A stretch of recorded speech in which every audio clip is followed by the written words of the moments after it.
in the mind of a recruiter, we're trying to answer 3 questions when we meet a candidate. Number 1 is, can you do the job? Number 2 is, will you do the job?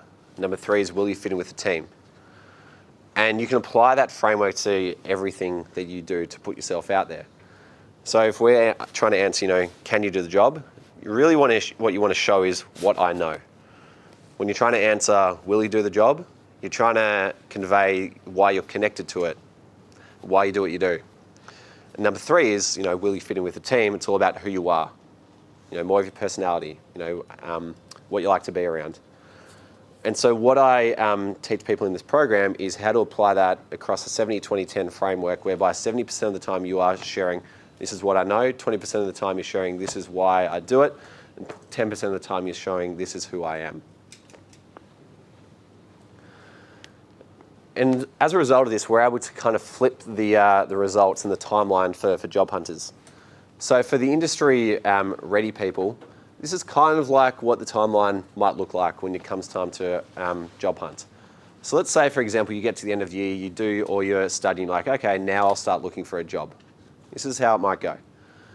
Initially, you might jump into the job boards, you're searching, motivation's high, you just graduated, like, all right, now's the time I'm going to go out there and get my dream job.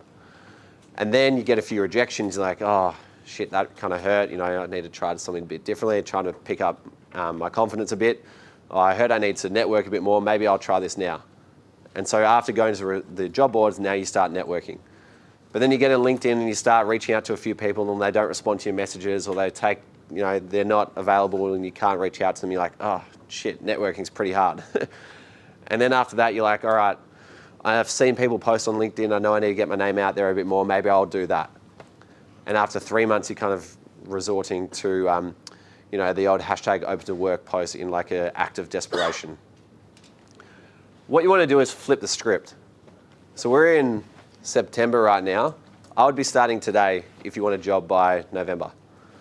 And the way you want to do that is start by building up that online presence to begin with.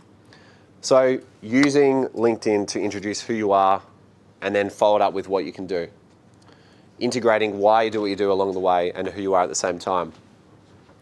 What that will do is, like, if you start posting consistently, you'll introduce people into your network. And now it becomes 10 times easier to grow your network if people can see who you are and what you're about.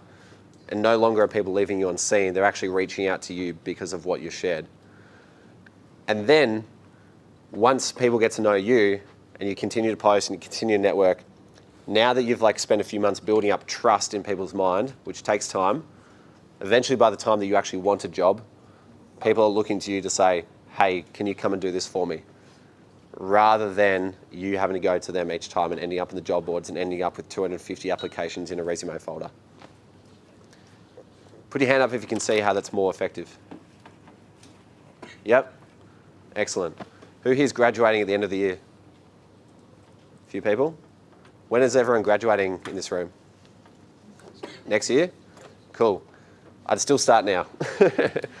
Because someone said to me at Cricket Australia, Reuben, you're never going to know when you need your network until you do. And when I got made redundant on a day's notice, I was like, thank God I have a network. But it took a lot of time to build that up. So if you've got 3 months runway, that's kind of like a minimum.